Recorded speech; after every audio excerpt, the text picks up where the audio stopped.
This is Off Track. Alex's camera is always low. We're always looking up his nostrils. This is lower than usual. Is it? What do you want? I don't know. Alex, I want you to be able to frame your whole head in the frame. Do your beard on the microphone. You haven't done that in a while. I don't have a beard right now. Oh yeah, you do look kind of baby faced. What did you? Yeah. What's happening? Are you switching to Penske I had to get a facial yesterday. I was just thinking about how much I want to go get a facial, and I'm not even going to say phrasing on that. No, I'm just. I've never had one. It seems like it'd be great. Nice. They're great. So you actually had a facial yesterday? Yeah, but you can't do it with a whole with half a face. Yeah, yeah. I mean, so. I was expecting really money's worth. I was expecting a few things for how this week's episode would start. I got to be honest, this was not it. This was not any of the hypotheticals. Listen, the opening crescendo. Why I look so phenomenal. Yeah. So anyway, you obviously So this is your first time doing it then? No. That's why I continue to look so phenomenal. So they don't work. Right. Yeah. No, you're definitely getting your money's worth on that. Welcome to Off Track with Inch and Rossi, guys. Dude, you can tell me I look good. It's fine. It's not weird. I can, and I would. I hate it when mom and dad fight. You look great, sweetie. You look great. So wait, when did you do it? Because you have like a little, you didn't shave this morning, did you? My facial was yesterday. Okay, yeah. And I didn't straight razor it. I took it down to one and a half. Yeah. Okay. Yeah. I feel like I could still do from here up. Like this is the problem area, right? Like this is what you're trying to fix. All of this. Yeah, and then raccoon eyes and the crow's feet, right? For sure. What are you trying to get rid of your chic? So what you wrinkles I mean, what you don't need a facial, you need Botox. Which is not what I got. I just got a hydrofacial. You need surgery. I need an eye lift. I need to get rid of. Do you know what's funny though? Facial isn't going to fix. It ain't going to fix that. No. Well, the crow's feet. Yeah, I'm not worried about those as much. And I've realized because when I smile, I do get these things, right?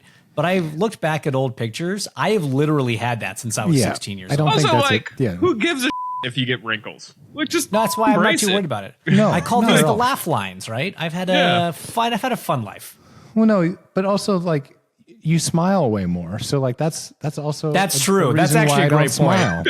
That's why you don't need it, is because you just don't smile. I don't think that's the reason you don't smile. You're right, but it's now I have a reason. It's a nice benefit. You just considered being overweight, because I'm told that's why I look young. Oh, because everything just No, that's not really been an option. Is that also why you cover so much of your face with your hair? Okay, you're just jealous because I have the ability to do that. Both of you. I got a haircut today. I could.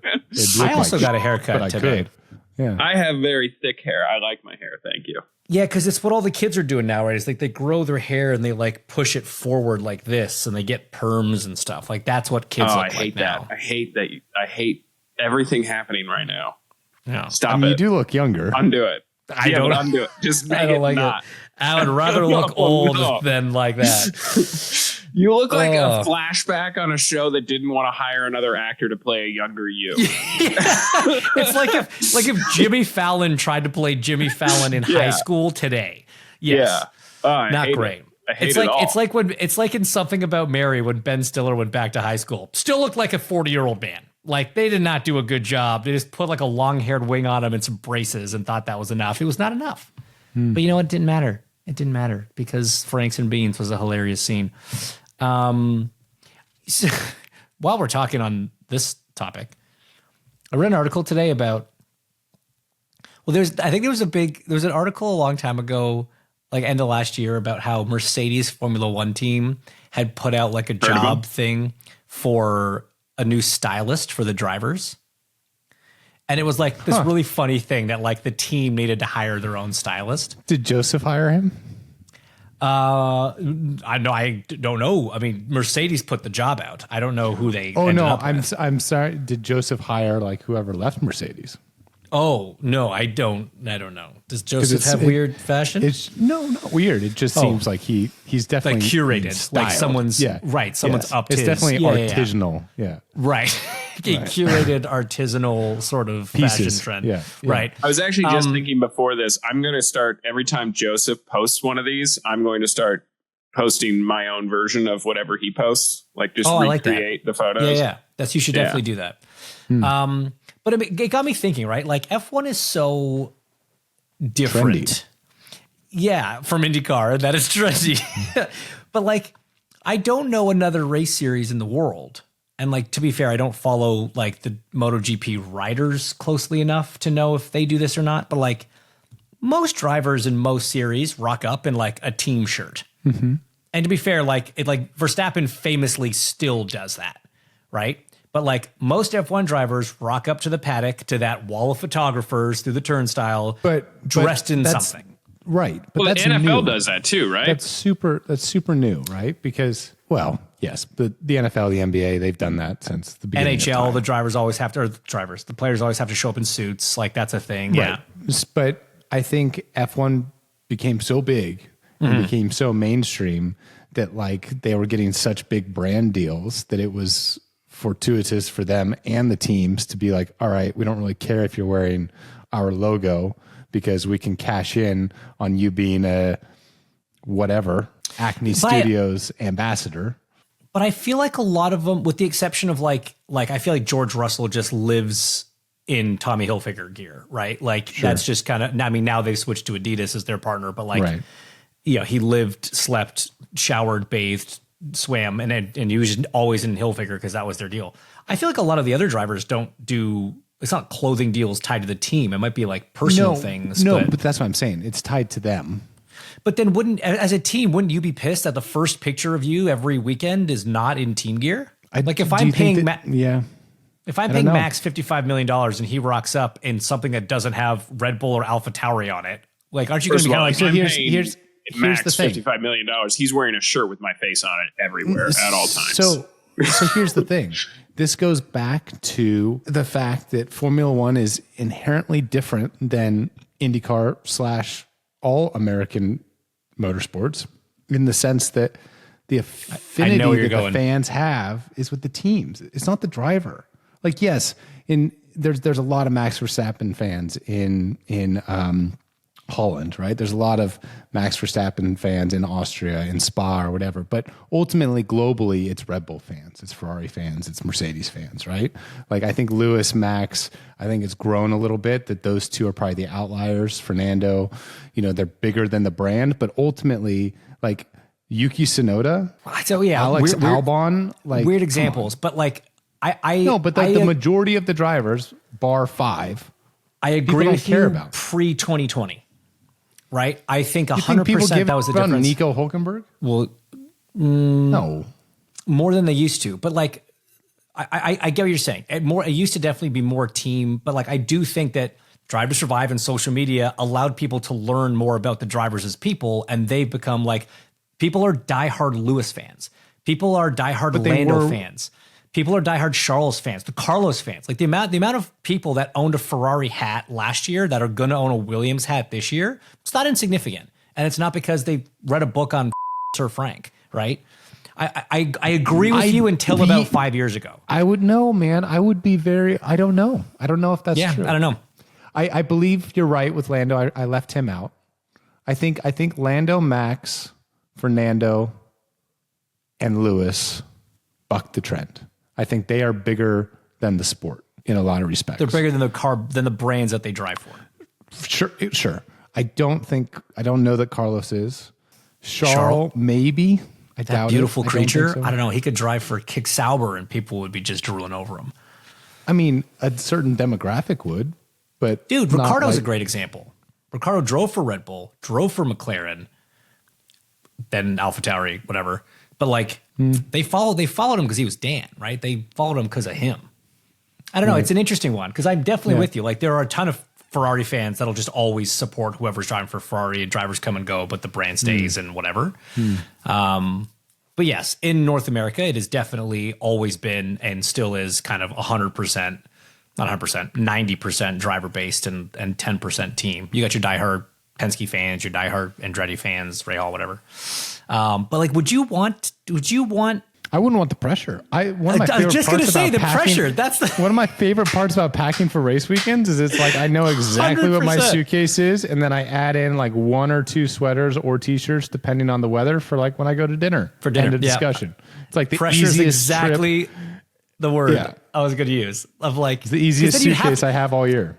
And like you'd have to hire a stylist because like I don't know what the hell I'm doing in that world. So like if you're gonna do it, you've got to have some, and that's just too much. I don't love that side of things. I just thought it was hilarious that this kid's like 18 and joining F1 and now like has to have a stylist because if he doesn't do this, he's getting left behind. It's like, that sucks. He just wants to drive race cars, man. That's why I love Max. Just throws on his polo. He throws on his team polo and rocks jeans and goes to the track and wins championships and goes home. Like, it's just great. I love his program. Goes home to his sim. To his sim and keeps driving stuff and wins in that too because, you know. I got a travel story that I forgot to tell from what. Oh, no, I guess we haven't spoken since. Oh, no, when I was in, what doesn't matter. I have a bit of a travel story, just real quick. We're just interrupting James' story? It'll take 2 seconds just before we get. How do we mute him? Off track with Tim. I thought you just. It seemed like you were saying never mind on telling. No, he was saying it doesn't matter where he was. My bad. No, please carry on. Yeah. No, Captain, my captain, please. I misread the situation. Yeah, well, now we're going to shame you. So just tell the story. I just can't. Yeah. I sat next to 2 people on 2 different flights in the same day, both of which were listening to videos on their phone without headphones on the whole time. It's not really a travel story. That's a grind my gears. I think we should be allowed to kill those people. I think like I'm generally against the death penalty. I'm for it for those people. There was this small part of me that was hoping you were going to say both people were watching videos of Off Track with Hinch and Rossi on YouTube.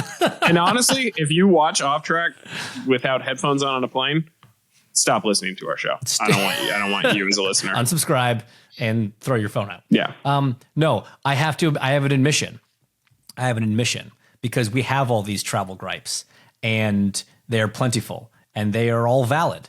And the other day I was on a flight and I was inadvertently guilty of one of my most hated travel sins. We talk all the time about the early morning flights and the window shades being down. And I swear to God, so I was on a very early flight, like a 6 a.m. flight. And, they ask you to have the windows up for takeoff and landing, right?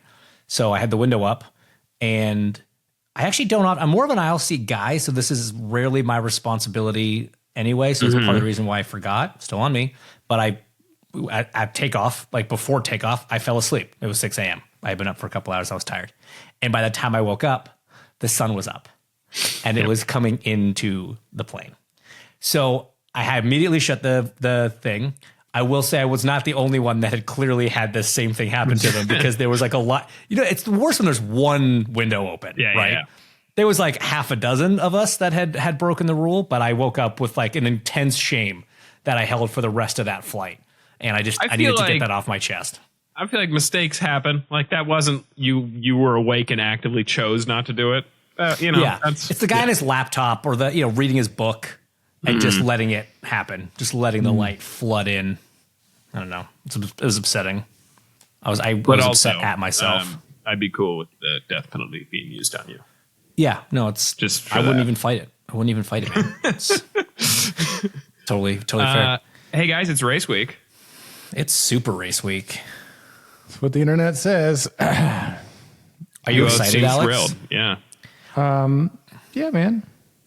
It'd be fine.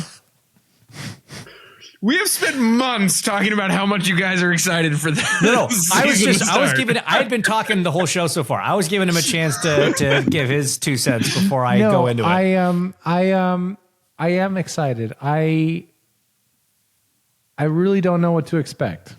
Yeah. Which is, I think everyone has that sensation, that feeling, that little bit of like, where do we actually stack up and what's going to be presented to us in terms of a new tire from Firestone and like the hybrid at St. Pete and all of these things that, should be things we have answers to that we don't. So I don't know. I'm excited to get down there. I'm excited to start getting into like the rhythm of a race season and everything. But in terms of like, oh, I'm excited because I think we're going to be really good, or I'm excited because I think this is like going to be an awesome opportunity to like surprise some people. It's like, I don't know, man. I'm excited to go. I'm excited to get I'll kind back of leave to it work. at that. Yeah, exactly. Yeah. And I'm very excited to like introduce, all of the Splenda and Heartland and Java House people to racing. Cause like their taste of it currently is like a semi-private test at Indianapolis and then like a half day at Sebring. So I don't think you telling me that didn't really get them going? Yeah. I don't really know that they are fully aware of what they signed up for at this point. They might be like, huh. But no, I'm just excited for them to get to experience a race weekend for the first time. And yeah, I mean, that's the most exciting part. Speaking about Splenda and Java House and being excited to experience things, I'm excited to experience all of the little goodies that came in the gift box that I got from ECR with supplies from their new partners, including Splenda products. Why didn't I get a gift box? So there's a lot of reasons, Tim. Where would you like me to start? Nice. I had heard rumors that those were happening, but I didn't know if those were actually happening. So they were happening. That's kind of cool. I text Ed to say thank you, and he was like, "Oh wow, those have already shown up." Right. So a plethora of different Splenda products. The one I'm really looking forward to trying, because I don't put Splenda in it. I don't drink coffee. I don't drink tea that I sweeten, But they've got like the water things, right? Like you squeeze, like it's water like, enhancers. There you go. Yeah. I wasn't going to name the other brand that I know of that does these, like but there's Mio? another brand. Correct. Yeah. So yes, I'm excited to try those. I'll name all the competitors. Well, no, Mio's the only one that is a competitor. Like, cool. I'm gonna go buy every other one. Them. And I think at some point it's just a matter of time before they just own Mio. So just also own that. And then I got all now, as you know, I don't drink the coffee, but those little pods that you just pour into a cup, which is like, that's actually really smart. I think you already talked about it. Did you not know that was a thing? I didn't. You had explained it, but I didn't entirely. It just until you're holding it. So like you get these little pods, but rather than putting them into a machine, you just pour them into either hot water or cold water, and you either have a hot coffee or a cold brew, and off you go. And I'm like, that's actually really smart. So you're wrong. I never have been right. So and I learned this also very recently. I thought that if you poured it, into cold water, it was a cold brew. No. Yeah, but all of it is a cold brew. That is the way that you brew the coffee to get to the concentrate. So it's cold brew coffee, whether it's a hot coffee or not. Cold brew has nothing to do with the temperature? Nothing to do with the temperature. What? I also had no idea. Isn't that wild? It's like that second word in cold brew, matters. Yes. Yeah, you're right. Yeah. But no one. But it's marketed as a cold iced beverage. Like everyone believes that cold brew is just an iced coffee, a different, like a higher quality version. No, I don't think anybody. I think some people do, but I don't think everybody believes that cold brew and iced coffee are the same. I have talked to no less than 25 people, 25 of which were like, no way. Are you serious? Well, you're now get off your pedestal. I'm a bad example because I don't order coffee, so I don't know what is normal. No. But like that is, no one knows this. I want to go order a cold brew, and then for that reason. But I want to go order a cold brew from Starbucks and have them ask me cold or hot, or if it shows up cold, being like, I didn't order it cold. Yeah, it's cold brew. You generally have it cold. You can order an iced coffee at Starbucks. Why do you generally have it cold if it's just the way it's brewed? If you order a cold brew coffee, it should come hot. It's less bitter. It tastes better cold. I'm just saying, if you get an iced coffee, that's a hot brewed coffee that is then iced. A cold brew is specifically the process of how you brew it. And you usually have it cold. No, you shouldn't, because coffee defaults to hot, Tim. You have to specify that you want an iced coffee. Regular coffee defaults so when you to order hot. a cold brew, it should be hot. Defaults to cold. No, it doesn't. Cold brew has an entirely different taste profile. It doesn't because default of how it's to brewed. Cold. That's where you're wrong. Cold brew doesn't default to cold? No. If you go to Starbucks right now and order a cold brew coffee, they'll give you a hot cold brew coffee. No, but that's where it's so it defaults to cold. No, but incorrectly, and that is where society is wrong, including you. God, I hate this. No, this is reality. When you go to Java House and get a cold brew coffee, it's hot. Well, that's weird. No, it's not because it's like the second word matters. Are you guys it's done? Like the second word in cold brew matters. Yeah, yes, we get it. Okay. Fight about this later. That's not the point. The point is I got a box of cold and you didn't, Tim. That's the point. Yeah, I'm obviously very upset about that. Okay. Taking my anger out elsewhere. And cold brew coffee is better cold.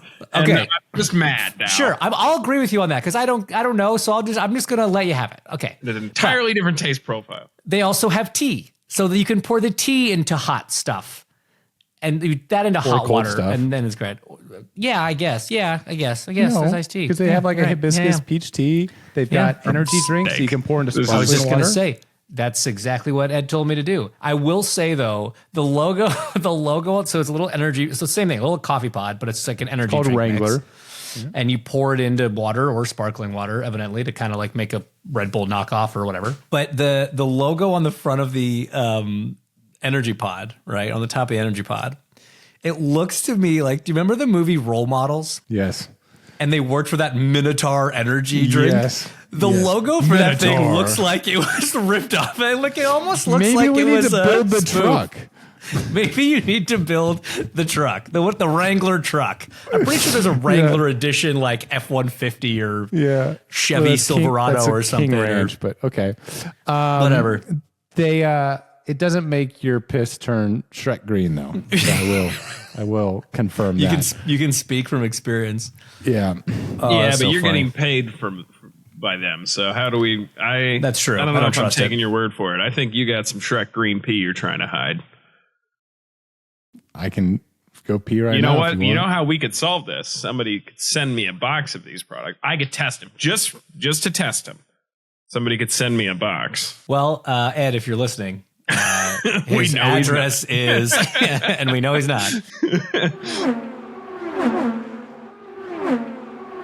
Total sidebar, completely unrelated. Did you guys realize that tater tots is a short form and that the full thing, proper name would be potato toddlers? No, but I love that. That's you think tater tots are, if you work it out, that's potato toddlers. That's how I'm going to order them from now on. I cannot wait to go to a restaurant with you and watch the server's face when you order a side of potato toddlers. Can I get some of those potato adolescents? Ooh, see, that's when you get arrested, though. That's when they step in. They're like, that's right. And I wouldn't fight it. I'd be like, good call. Yeah, you're like, I deserve this. If you're not going to call, I'll call him. Okay, so Alex is cautiously optimistic and just happy to go back to work. Yeah, he seems thrilled, which is great. Tim, are you coming to St. Pete? No. God, I hope not.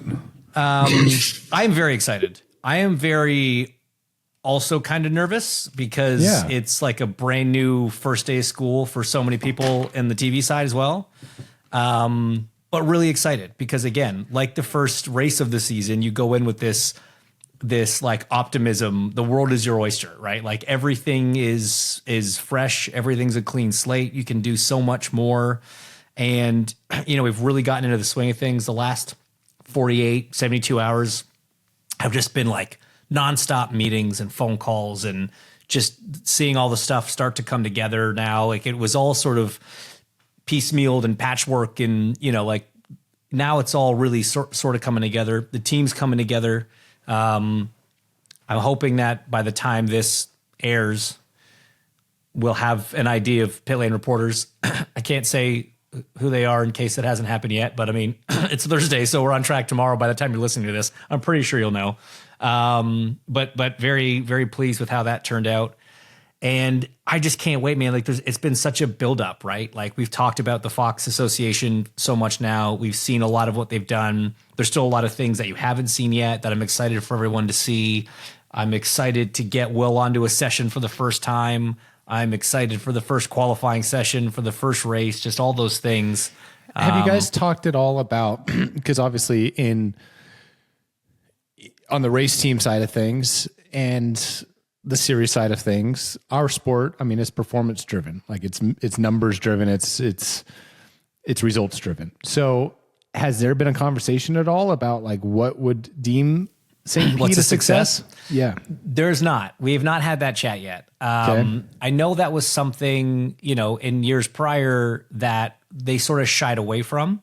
So I don't know if that's an industry For fear thing. of overshooting? I don't know if it's a superstition thing or a fear of overshooting thing. So I don't know the answer to that. But obviously, when it's your first crack at the first race of a new, multi-year relationship, no one's looking for it to be a light switch, right? Like we're not expecting to have double the ratings that we had last year. I think my belief is that we want to see steady growth. There's gonna be things that roll out throughout the course of the season that we won't have in St. Pete. There's gonna be things that evolve and change as we do some of these shows and we learn what the fans respond to, or we learn some new capabilities that we have, or how to utilize certain people or things or whatever. So I think what's cool about this year from the TV side is it is going to be an evolution. What you see in St. Pete is not going to be the end product that you see for the next X number of years. We already have things planned for later in the year. We are going to be very open to feedback and fan response.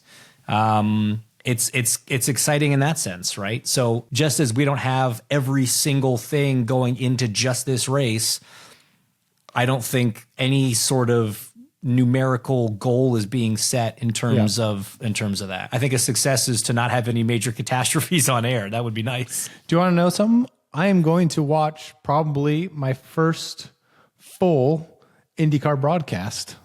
As you should. As you should. I'm excited with all of this just to see what they do. Like it seems like our sports needed a refresh. Forget partners in terms of like promotion and all that sort of thing. Like the biggest thing that I see when I watch a Formula One race is it's just beautiful to look at. Like, okay, the tracks are beautiful. That's not anything really Fox can do right now, but just the clarity of the graphics, the presentation of the entire broadcast is just such at a high level that sometimes it doesn't even matter if it's a good race or not. It's just kind of pretty to look at, that sort of thing. And I think that's been missing for us for such a long time that, some of the graphics were clunky. Some of the timing screens didn't make a whole lot of sense. There was a lot of shortcomings in terms of the audience really knowing what was going on behind the scenes, like from the driver onboards and that sort of thing. And some of the stuff that's been leaked that you probably can't talk about because it's not officially out yet, it just looks really cool and really elevated and something that this series has needed for a long time. So I'm pumped to watch from start to finish on Sunday.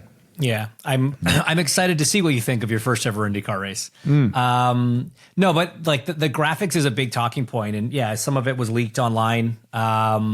Which is not ideal. What's interesting about it though is that the feedback was largely really good. So you kind of had this little bit of a like soft launch litmus test about how people are going to react to it. And that's honestly something that I know that the team at Fox, the graphics team at Fox, all the producers, everybody, they've put a lot of work into, and they're really proud about what's come out of the graphic side, and everything I've seen has been awesome. I'm excited for everyone to see it. One question I have is there, I know that obviously IMS Productions is still involved very heavily from a hardware standpoint of like cameras and that sort of thing. Has there been additional like cameras that are being purchased or rented or whatever? Is there going to be more angles from like the track shots? Forget onboards and that sort of thing. Yes. Okay. So yes and no, sort of. The way it really works is it's less about number of cameras and it's more about camera positioning, right? And so the team from Fox will have gone around to, I'm not sure if they've been to every track yet. I'm sure they do it in chronological order and make a plan. But the director mainly the director and producer, they'll go out, they'll look at all the kind of existing spots, they'll look at old broadcasts, they'll look at camera angles they like, but then they'll also look for opportunities for new ones. And I know that at a lot of tracks, we really need like a low one through turn 3, like with facing the entry of turn 3 at St. Pete. At St. Pete, I think that'd be so sick. Like those cars, like if you've ever stood there visually and watched like through 2, watch the acceleration and then bouncing and stuff over the bumps in 3 flat out. You see the suspension, the tire flexing. Like that'd be really cool. Yeah, there's one on the exit of 2 or exit of 3. Sorry, that kind of sees them coming at you and then follows them down the straightaway. At least there has been. I don't know what changes have been made in that sense, but there's going to be like. I don't know if I'm allowed to say this. I'm trying really hard to think if it was mentioned in our media call today. So I'm going to say it and then I'll double check. And need to cut it. Yeah. We're going to have drones in St. Pete. Oh, I can say it because they told me that. Cool.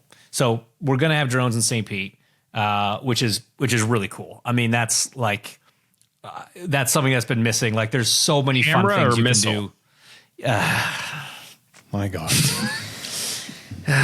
So like and you wonder why you didn't get any coffee products and some sweetener products. So there's going to be cool stuff like that. There's more tech with like the pointers and there's a cool graphics thing that it got leaked, but I'm going to wait until people get to see it.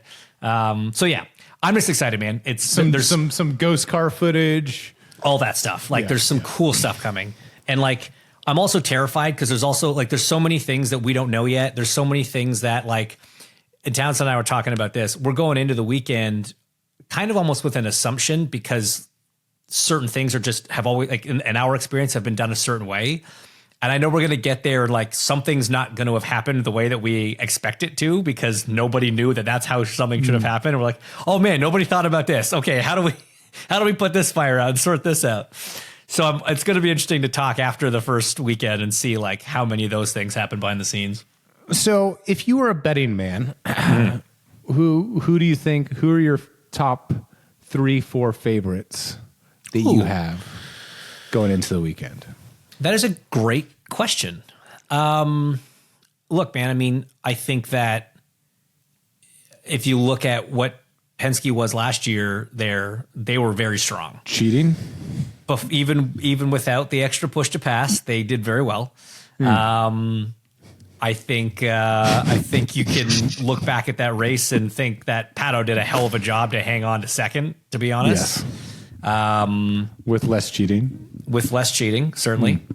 But even sub-cheating, I feel like that's, I mean, Joseph wasn't cheating. Like there was no, whether you want to use the word cheating or not, there was no shenanigans in qualifying. He was on pole. Correct. So, Correct. Yeah. Do I think what happened won him the race? I don't. And if you look at the data of what Scott's contribution to that controversy were, correct, it affected his race 0.0%. Correct. Yes. So, and they still finished 1-3-4. So, yes. The only thing that kept a podium sweep was just Pato hanging the hell onto a super loose race car. So I think and at Sebring they were strong. Not that that really matters, but it doesn't not matter. So I think they're going to be very, very good. I love the fact that choose a Penske car.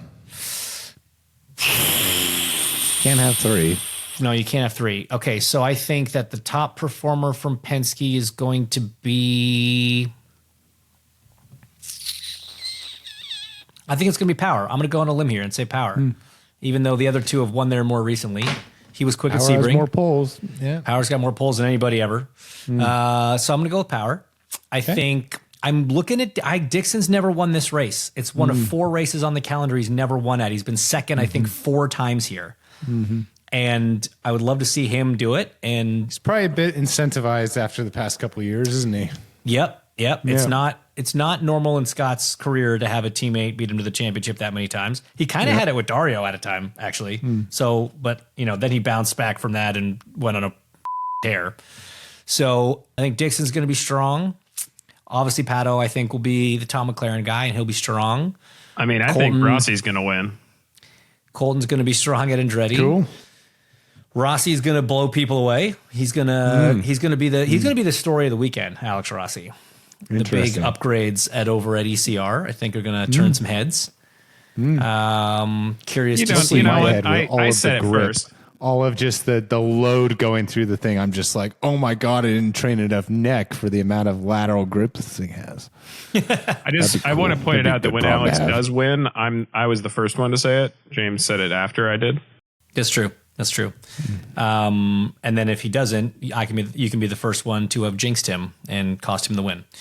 Well, maybe you would have won if I got a box. Okay. So anyway, speaking of predictions, IndyCar has a new fantasy game, and it's through a third-party app called Grid Rival. Grid Rival they do F1 fantasy, they do NASCAR fantasy, whatever. They're now the official partner of IndyCar fantasy.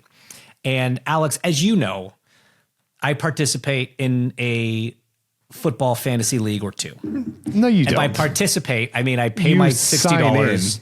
I auto draft a team, and then I tune back in 16 weeks later to see if I won. To get told how poorly I did. Right. So, and I did the same thing with the F1 TV guys made me join an F1 fantasy league last year. I did the same thing. I didn't even know you could change lineups. I picked 5 cars off the start and never touched it. I didn't even come last in the league, which is pretty shocking. So unlike our football thing, how does it work though? Like, because is there a draft? Are you drafting players before the season starts? So here's like the really high level version of how it works. You get a budget to start. It's $100 million.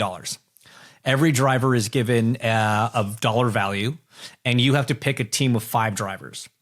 Now you can sign those drivers up for a contract of 1 to 5 races. After you have a driver's contract expire, you have to sit them out for at least 1 race, and then you can have them back on the team. But drivers' values ebb and flow based on their performance in races.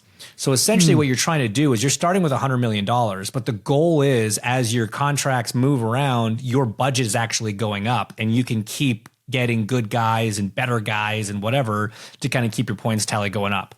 I have started a league. It is called Hinchtown Hammerdown. Alex, you're going to join it. Tim, you are going to post. I'm good. I don't need to join it. No, you're not. I wasn't asking you to join it. You're going to post a link on the Off Track socials for everybody to click on to join the league. Yeah, once I get my box of Hinchtown Hammerdown beer, I will post that link. I don't think that exists send you a box anymore. I just want a box of anything. And you know what? I just want to feel like I'm getting something, you know? Okay, I'm gonna Uber Eats you. I'm gonna Postmates you a box of Milk Duds. I would love that. Okay. I'll do that for you, pal. Okay. So I assume Alex Pillow is the highest value currently before the season starts. So what is the highest guy worth? How much does he cost? Let's bring it up. That's a good question. It's a very good question. Are we talking about, is he worth 10 million? Is he worth 50 million? No, it's like 30, I think. Is Alex allowed to play? Or is there like, can you do you win money? Like, no, let me tell you, I'm not going to affect my result for my fantasy program. I'm just saying, like, you know. So this is actually interesting. I'll run you down the top 10. I'll run you down the top 11. You're 11th. So Pillow is 30 million. 11th? 30 million for Pillow. 28.6 for Power. 27.2 for Dixie. 25.8 for McLaughlin, 24.4 for Newgarden, 23 for Herta, 21.6 for Pato, 20.2 for Kirkwood. Man, this app has drastically overestimated how much IndyCar drivers are paid. 18.8 for Lundgaard, 17.4 for Ericsson, and then Rossi at 16.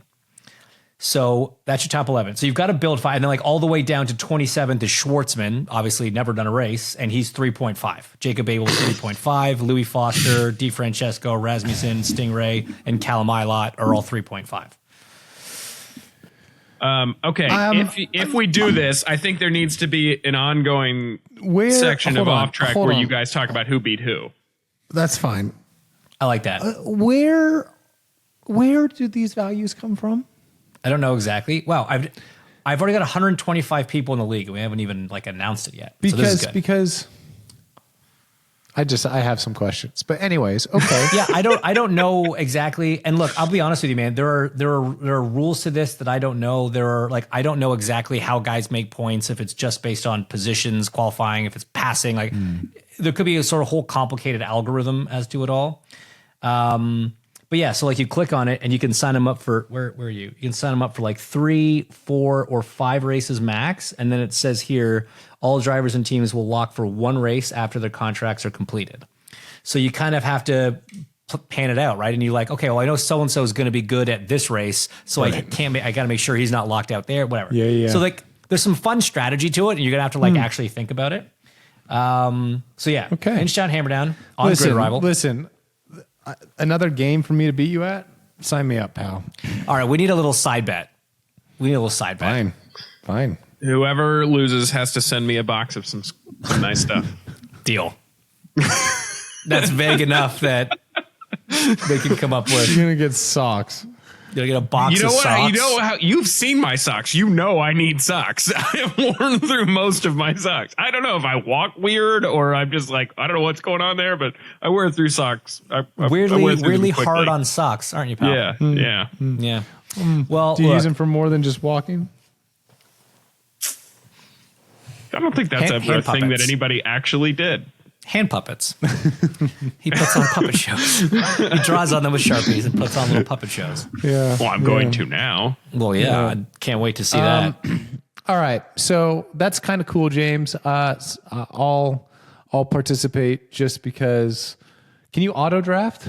No, you have to actually do it. That's why I'm nervous, because like it's going to take a lot of effort. But I feel like I won't forget because I'm at the race every weekend.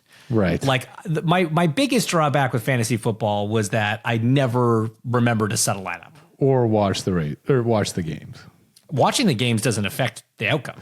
So neither does watching the race. No, but I'm at the race to remember to set a lineup. Okay. That's the point. Yeah. That's the point. Yeah. Okay. And like because I don't watch the games, I don't know who's good or bad or like who's doing better, like who to trade. Yeah. Like I've never traded in fantasy football. Right. I could definitely see you just like, puncturing a tire of whoever Alex drafted, just out there on the grid. Just yeah, I don't think I'm that petty. As long as they qualify in front of me. Yeah. Guys, we're not going to fix races for the fantasy. Alex is just going to start drafting whoever's ahead of him in points. So he's sabotaging for him. Not going to happen. Not going to happen. Because I have faith that Alex will just beat them on his own. Oh, now you. This is a fun thing that's happening. It's 4:47 on a Tuesday. And the sun's still up. I had some people scheduled for 8 a.m. this morning to come replace a gutter. They just arrived. So they gave you that whole 8 to 10 window, but it was 8 a.m. to 10 p.m. Right. I am curious what they think they're going to be doing at this point. They're going to be replacing your gutters, man. I feel like that's more than an hour job, but okay, here we are. We'll find out next week. That'll be the most important thing we talk about on next week's show. What happened with Alex's gutters? In the meantime, safe travels to St. Pete. Very best of luck. Tim, I will see you there. Can't wait. Tim, whatever, man. But thanks for that. Yeah, I'm gonna watch it with my buddies Doug and Zach. We're gonna have a great time. Hi, Doug and Zach. You wish you had some cold brew coffee that you could. I've been very clear about wishing that I had gotten one of those boxes too. You can order it on Amazon, bro. Be at your house probably in 4 hours. No, you missed the point. You missed the entire point. I don't think he did, pal. I don't think he did. This has been Off Track with Hinch and Rossi. Off Track is part of the SiriusXM Sports Podcast Network. If you enjoyed this episode and want to hear more, please give a 5-star rating and leave a review. Subscribe today wherever you stream your podcasts. We are at Ask Off Track on Twitter and Instagram. And if you want to follow us on Twitter, we're at Hinchtown and at Alexander Rossi. If you want to follow Tim, though we have no idea why you would, he's at the Tim Durham on Twitter. Find us on YouTube and subscribe to our channel for exclusive video content. Off Track is produced by Tim Durham, and by that we mean Tim.